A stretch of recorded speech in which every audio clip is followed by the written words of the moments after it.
ತರಪ್ ಮತ್ತು ತಮಪ್ ಪ್ರತ್ಯಯಗಳ ಒಂದು ಜಿಜ್ಞಾಸ ಐತರೇಯ ಭಾಷ್ಯದಲ್ಲಿ ದ್ವಿತೀಯಾರಣ್ಯಕದ 6ನೇ ಅಧ್ಯಾಯದ ಅಂತಿಮ ಭಾಗದಲ್ಲಿ ಕಂಡುಬರುತ್ತದೆ. ಅದು ಈ ಪರಮಾತ್ಮೋಪಾಸನೆಯ ಫಲ ಇದೆಲ್ಲ ಆದ ಬಳಿಕ ಕತರ ಎಂದರೆ ಪೂರ್ಣಾನಂದ ಸ್ವರೂಪ ಅನ್ನುವುದನ್ನ ಪ್ರತಿಪಾದನೆ ಮಾಡ್ತಕ್ಕಂಥ ಪ್ರಸಂಗದಲ್ಲಿ ಅದನ್ನು ಹೇಳ್ತಾರೆ. ಕತರಹ ಅಂದ್ರೆ ಆನಂದ ತಮಃ ಅಂತ ಹೀಗೆ ಅರ್ಥವನ್ನು ಅಲ್ಲಿ ಸೂಚನೆ ಮಾಡಿದ್ದಾರೆ.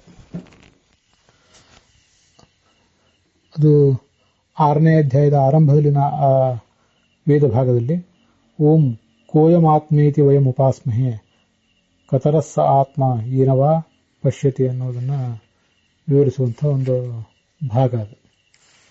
ತರ ಅಂತಲ್ಲಿ ತರ ಪ್ರತ್ಯಯ ಇದ್ರೂ ಕೂಡ ಅದಕ್ಕೆ ತಮ ಅಂತಲೇ ಅರ್ಥ ಮಾಡಬೇಕು. ಒಂದು ವಾಕ್ಯದಲ್ಲಿ ತರಪ್ ತಮಪ್ ಎರಡನ್ನೂ ಪ್ರಯೋಗಿಸಿದರೆ ಅಯಂ ಬುದ್ಧಿಮಾನ್ ಅಯಂ ಬುದ್ಧಿಮತ್ತರಹ ಅಯಂ ಬುದ್ಧಿಮತ್ತಮಃ ಹೀಗೆಲ್ಲ ಹೇಳೋ ಪ್ರಸಂಗ ಇದ್ದಾಗ ಅಲ್ಲಿ ತರಪ್ ಅನ್ನೋದಕ್ಕೆ ತರಪಿನ ಅರ್ಥವನ್ನೇ ಹೇಳಬೇಕು, ತಮಪ್ಪಿಗೆ ತಮಪ್ಪಿನ ಅರ್ಥವನ್ನೇ ಹೇಳಬೇಕು. ಆದರೆ ಒಂದು ವಾಕ್ಯದಲ್ಲಿ ಹೀಗೆ ತರಪು ತಮಪ್ಪು ಎರಡನ್ನೂ ಕೂಡ ಪ್ರಯೋಗ ಮಾಡಿ ಬೇರೆ ಬೇರೆ ವ್ಯಕ್ತಿಗಳನ್ನು ಇಬ್ಬರನ್ನು ಹೋಲಿಸಲಿಕ್ಕೆ ತರಪ್ ಅಂತನೂ ಅನೇಕ ಜನರಲ್ಲಿ ಒಬ್ಬನು ಶ್ರೇಷ್ಠ ಅಂತ ಹೇಳಿದ ತಮಪ್ಪನ್ನು ಪ್ರಯೋಗ ಮಾಡದೇ ಇದ್ದಾಗ ಅಲ್ಲಿ ಆ ಎರಡು ಪ್ರತ್ಯಯಗಳಲ್ಲಿ ಯಾವುದೋ ಒಂದನ್ನು ಪ್ರಯೋಗಿಸಿದರೂ ಆ ಎರಡಕ್ಕೂ ಅದೇ ಅರ್ಥ ಬರ್ತದೆ. ತರ ಅಂತ ಒಂದೇ ಪ್ರಯೋಗ ಮಾಡಿದ್ದಾರೆ ಇಲ್ಲಿ. ತರ ಅಂತ ಒಂದೇ ಪ್ರಯೋಗ ಮಾಡಿರುವುದರಿಂದ ಅದಕ್ಕೆ ತಮ ಅನ್ನುವಂಥ ಅರ್ಥವೂ ಸಿಗುತ್ತದೆ. ಯತ್ರೋ ಭಯೋ ಪ್ರಯೋಗೋನ ತತ್ರೈಕಾರ್ಥೌ ತರಪ್ತಮೌ ಇತಿ ಶಬ್ದ ನಿರ್ಣಯ.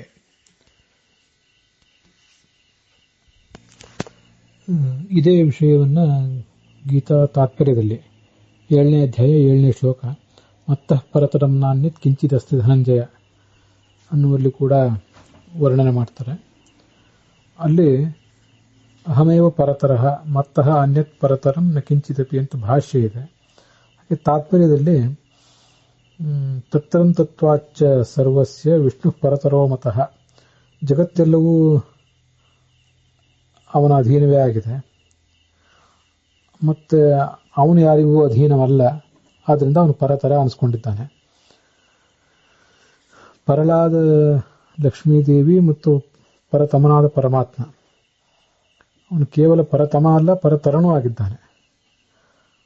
ಪರತಮರಾದವರು ಅಂದರೆ ಪರತರನಾದ ಪರಮಾತ್ಮನಿಗಿಂತ ಹೆಚ್ಚಿನವರು ಯಾರೂ ಇಲ್ಲ.